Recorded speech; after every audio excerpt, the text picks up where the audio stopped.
Hello, it's Karen, and I'm back with another story. This story comes from the faraway country of Cambodia in Southeast Asia. And it is a story that happened long ago. So it seems there was a wealthy family, a rich family, and they had many sons. But the very last son that was born with no legs. He was fine otherwise. He had a head, he had a body, he had arms and hands. He was perfectly healthy, but he had no legs. Well, this wealthy man couldn't have this. How would it look for him to have a son with no legs? Something had to be done. So he came up with an idea. He called one of the servants and he told her, I want you to get a large cooking pot and put this baby in it and send him downriver. Well, this maid thought it was horrible. How could he do such a thing to this little baby? But she did as she was told, and she got a large cooking pot, and she wrapped the baby up warmly, put him inside, and took him to the river, where she set him afloat, and he began to float downstream. Well, that maid was so upset that night after dark she packed up her small belongings and she left the house. And she began to follow the river as it went downstream, and she hoped she could find that baby. Well, during the day, that baby floated all the way to another village. And in this village, there was a wise man. He was a wise man, he was a healer, he was educated, and he was very well respected. The wise man happened to be at the river when this pot holding a baby comes floating along. Well, he gets the pot and the baby and he takes them back home with him. And he looked at the baby and was like, oh, you poor thing, you have no legs.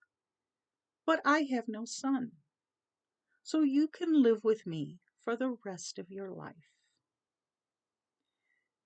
And that's what ended up happening. But in the meantime, that maid followed the river, walked the whole way until she got to that village. And there she learned about the wise man who had saved the baby. So she went to the wise man's house and she said, I will gladly work for you for free. And the wise man said, well, this is terrific, wonderful. I'll be glad to have you work for me. You will get a place to stay, you will get food, but yes, I would love to have you help me.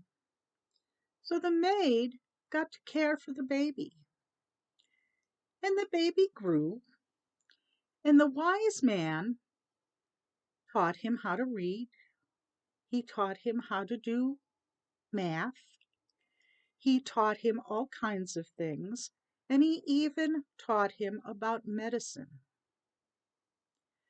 And when the baby had grown to an adult,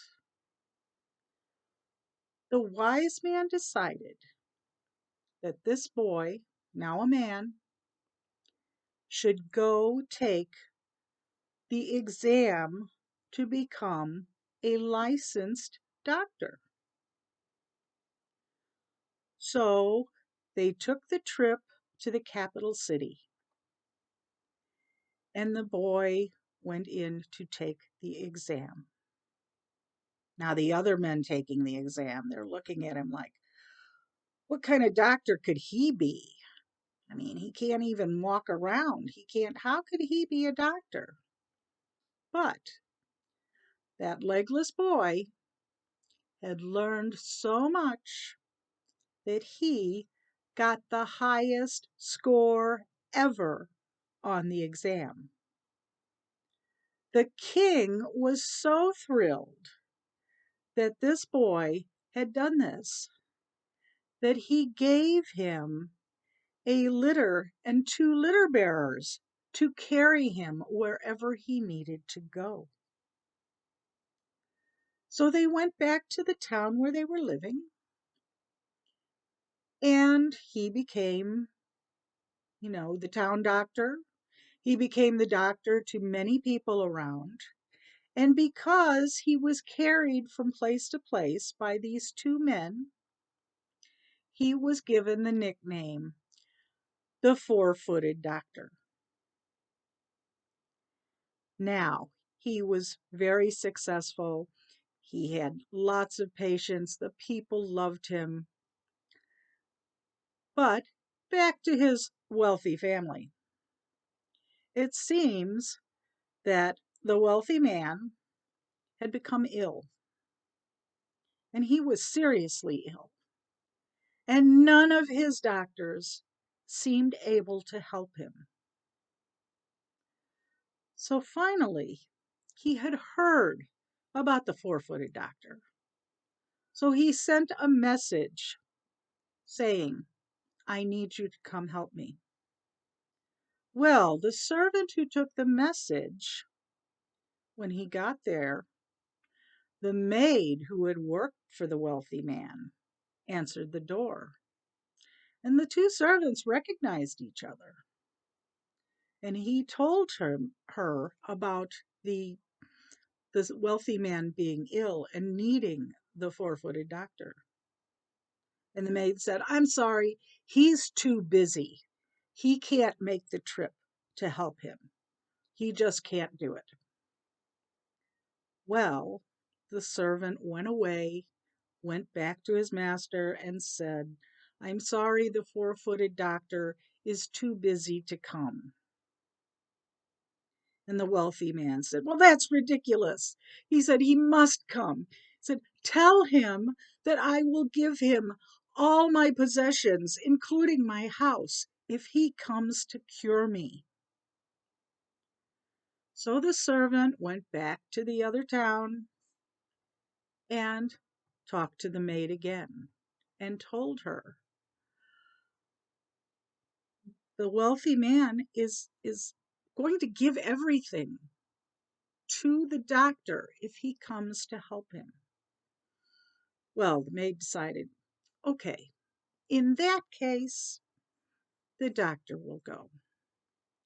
So the doctor, the wise man, and the maid all made the trip to the wealthy man. And when the wealthy man saw the maid, he knew her right away. He said, I know you.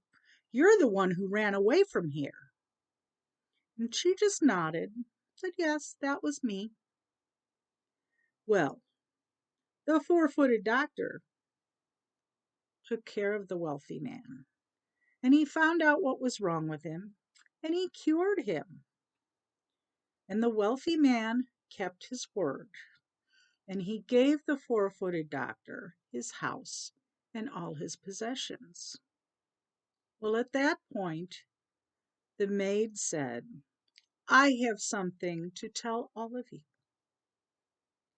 And she told them all the story of how the wealthy man told her to put the legless baby in a pot and send him downstream.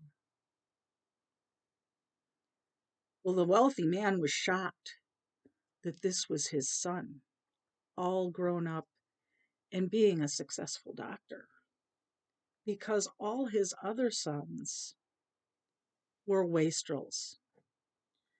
They just spent all his money, or they married unsuitable women, or they were in trouble with the law.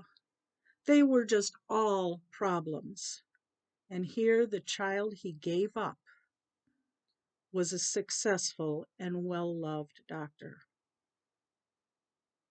Well, the boy, the man, the legless doctor, the four-footed doctor, was so happy to finally meet his parents that he announced that not only would the wise man and the maid live with him in the wealthy man's house, that the wealthy man and his wife could live there too, in spite of what had been done to him.